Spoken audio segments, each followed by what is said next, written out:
Assalamu alaikum students. I hope you all are well, safe and healthy at home and giving time to your studies.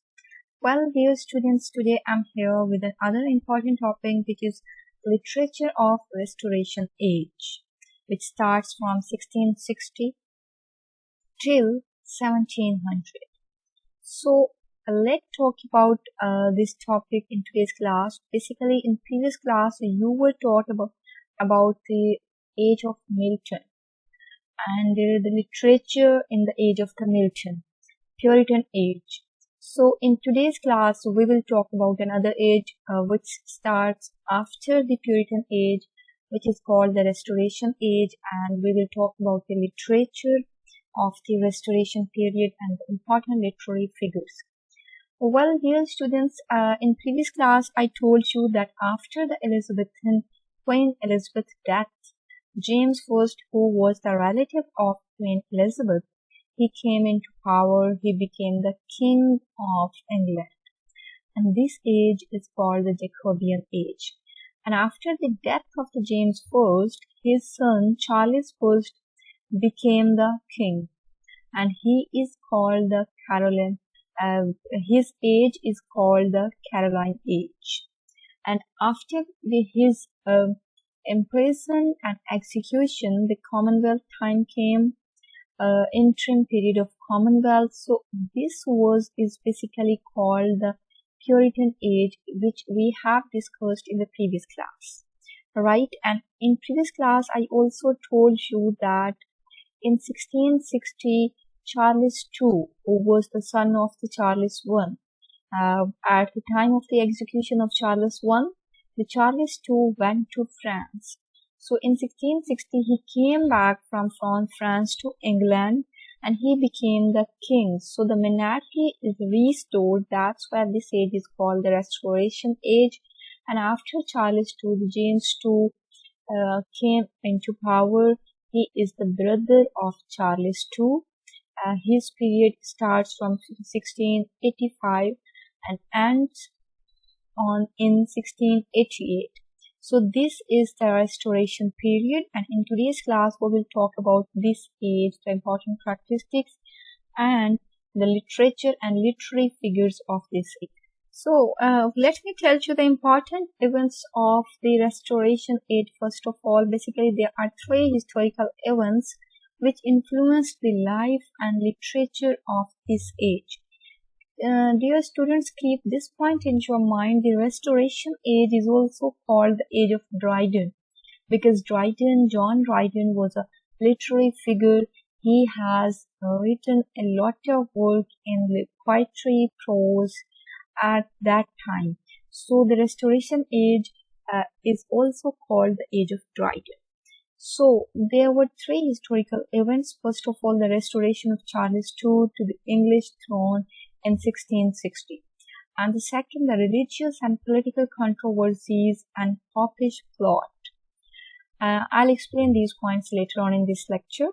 So the third historical event of this age is the Golden Revolution of the year 1688. So let me tell you further in this. Basically, the first event, the restoration of Charles II, brought revolution in English literature. Because prior to that, in Puritan age, I told you in 1642, the theatre was banned, and Charles II was a literary man. He came into power and he reopened the theatres.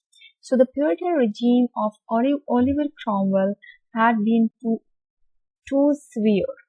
It had surpassed too many natural pleasures as it closed the theatres and various other laws passed during the time of Oliver Cromwell. So now released from restraint, society abandoned the decencies of life and reverence of law for itself and plunged into excesses more unnatural than had been the restraints of Puritanism. Now the society felt itself free from the Puritan restrictions in the time of Charles II, which is basically the Restoration age. Well, let me tell you about the Charles II as basically uh, impact of the king was on the society, but and the same impact is depicted into the literature. So it seems as if England lay sick for a fever during the time of the Charles II. The king was a thorough rake, man who lives immoral life. He had a number of mistresses and numerous illegitimate children. This immorality and levity, humorous attitude of the age is reflected in its literature, is depicted in its literature, specifically in the drama. The plays of Dryden, as I already told you that Dryden was the important literary figure of the age of Restoration. That's why this age is also called the Dryden age. So the plays of Dryden, the most representative poet of the period, reflect this immorality and coarseness of life in an ample measure. In his plays, he basically shows the indecency, the vulgarness of that particular time. Due to his attitude, the Charles II later on, basically that after the Charles II, the James II couldn't survive as the great king of the England. So the other, let me tell you some other important events of this age, basically the Great Plague and the Great Fire of London. Basically, the Great Plague and fire that followed were popularly regarded as suitable punishments for the sins of profligate and selfish king. Practically, the whole London was burned and countless died of plague. Thousands fled from London to countryside. So it was a very tough time. While London was burning and suffering, but the people were, and the king and his nobles kept up their celebrations. They roamed the streets, abducting and seducing the women of peace-loving cities. So this was the situation of that time, which was depicted by the literary figures of that time in their literature. So the religious and political cause of that time, another important feature of the era, is the bitterness of political and religious passions.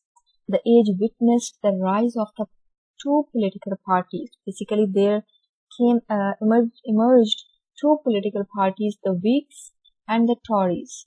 The Whigs, who sought to limit the royal power in the interests of the people and the parliament. So they were in favor of giving power to people and the parliament, and Tories were those who supported the divine right theory of king. According to the divine right theory, all the power is under the control of the king, and king is the almighty, can do everything. So the religious controversies were even more bitter. The supporters of Puritans were persecuted, as I already told you that in the Puritan age, all those who were in favor of the parliament when Charles II came to power, so all the Puritans were persecuted, and during that time the Milton was also imprisoned. So the nation was predominantly Protestant, and the Catholics labored under a number of disabilities. They were suspected, had to pay taxes, and were not allowed to hold any office under the crown. So this intense hatred for the Catholics colors all the writings of the time, means or everything which was happening at that time. It was depicted in the literature of that particular time. So the Golden Revolution, another important event of the Restoration period, is that James II ascended to the throne in 1685. After the Charles II, James II came into power.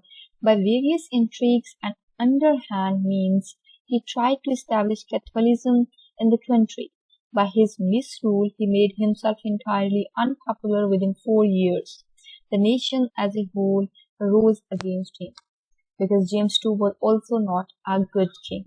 So the bloodless revolution of 1688, which called the Protestant William and Mary of Orange to the throne, indicates that the country was restored once again to the health and sanity after the fever of immorality and corruption from which it had suffered since the restorations. So from the time of the restoration, the country was suffering from the fever of immorality and corruption under the time duration of the Charles II and James II. So the revolution of 1688 was an important revolution in which there was no bloodshed, and it was a time when James II himself left the monarchy, and then William and Mary came to power, and they tried to make the country free from immorality. So it is called the Golden Revolution. So it was all about the historical events of this particular age. Let me discuss now with the literature of this particular age. So the literature of Restoration age is basically the poetry, drama, and prose. So Restoration literature is deeply influenced by the French classical taste. It is a period of French influence.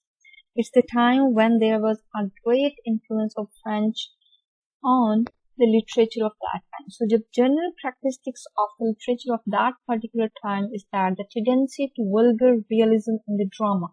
As I already told you that in this time, basically there was vulgarness because the king was immoral. So there was a tendency to a vulgar realism in the drama because literature is always the depiction of the society. So Restoration writers sought to paint realistic pictures of a corrupt society. So the society was corrupt, so all the literary figures of the Restoration period, they depicted the true picture of the corrupt society. The development of a simpler and more direct prose style. So it was a time in which the simple and direct prose style basically developed. So the prevalence of the heroic couplet. It was the time when the heroic couplet prevailed with two iambic pentameter lines with rhyme together. This is basically heroic couplet with two iambic pentameter lines with rhyme together. So in poetry, there was prevalence of heroic couplet. So the important work are the world's three literature has three great allegories which were written during the Restoration period. The first was written by Spenser, the Fairy Queen. Other was written by Dante, the Divine Comedy, and John Bunyan's The Pilgrim's Progress. So let me tell you further about the important work and the important literary figures.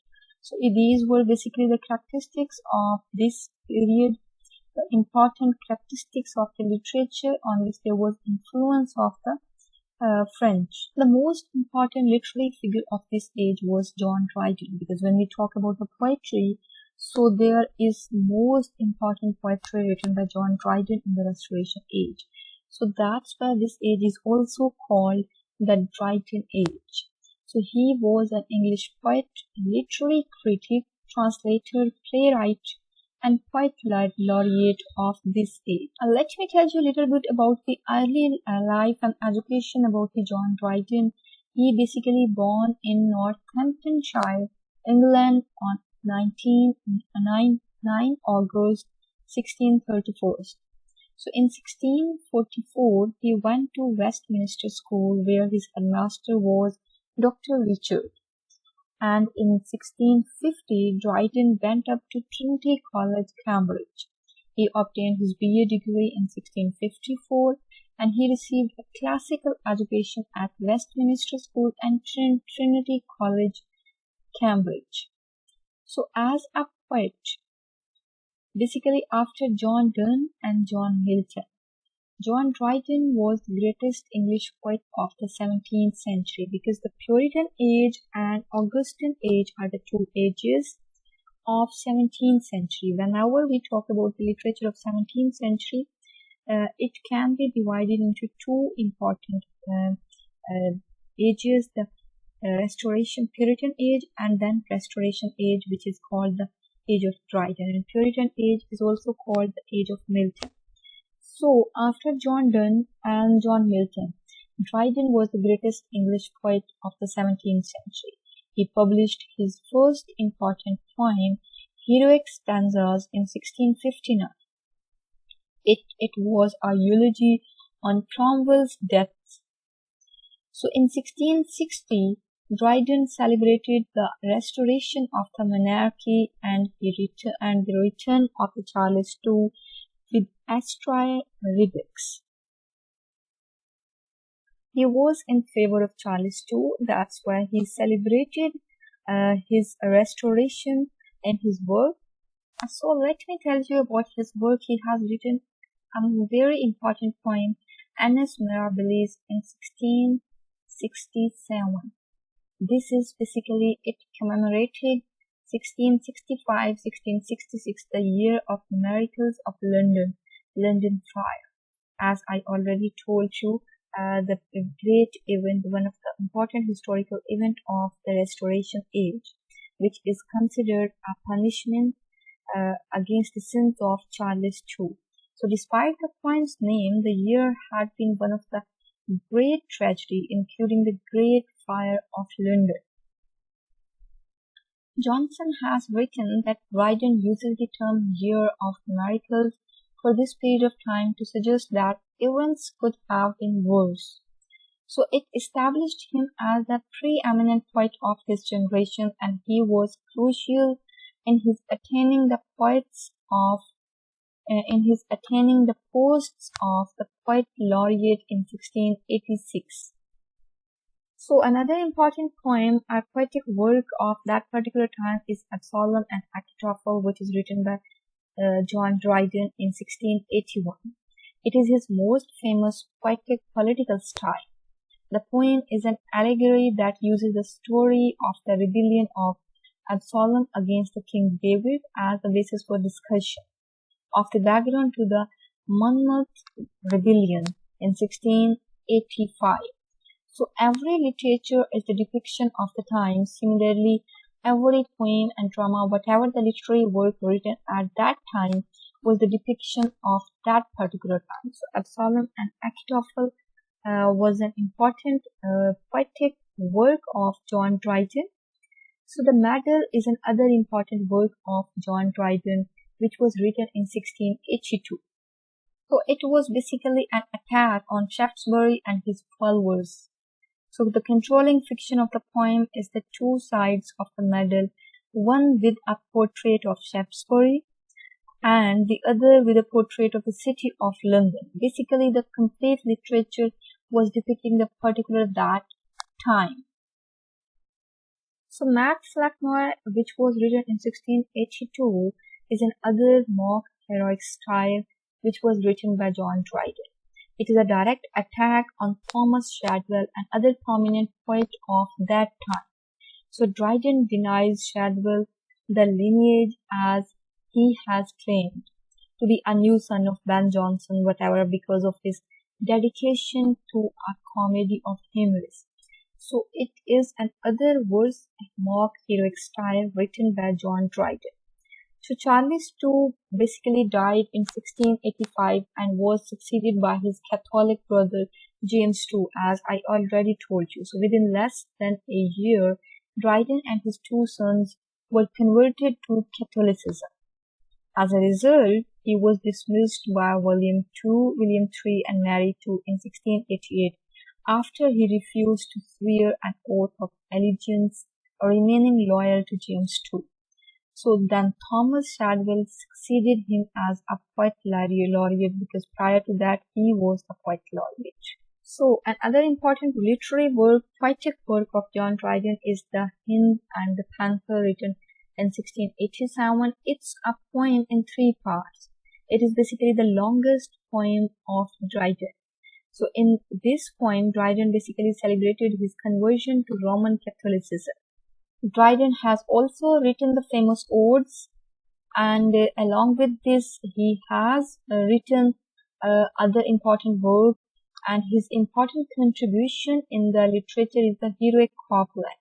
Dryden was the dominant literary figure and influencer of this particular age, because he established the heroic couplet as the standard form of English poetry. Dryden's heroic couplet became the dominant poetic form of the 18th century, because later on Alexander Pope was heavily influenced by Dryden, and this heroic couplet is witnessed in the work of the Alexander Pope.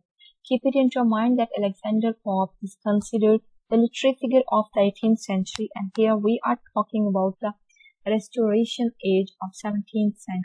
If we talk about the drama, Restoration drama, so he also, Dryden has written some plays after William Shakespeare and Ben Jonson. He was the greatest playwright of that time. His first play was The Wild Gallant, appeared in 1663, and which was not as successful. Keep it in your mind, Restoration was not the period of too much work on drama. In this time, there was the work was done in poetry and prose. So after Shakespeare, he wrote the greatest heroic play of the century, The Conquest of Grenada. The greatest tragicomedy was written by him was Marriage à la Mort, and the greatest tragedy of the Restoration, All for Love. He adapted a number of Shakespeare's plays, including The Tempest and All for Love, and a retelling of Antony and Cleopatra. Now, when we talk about the prose of that particular time, the most important literary figure is John Bunyan.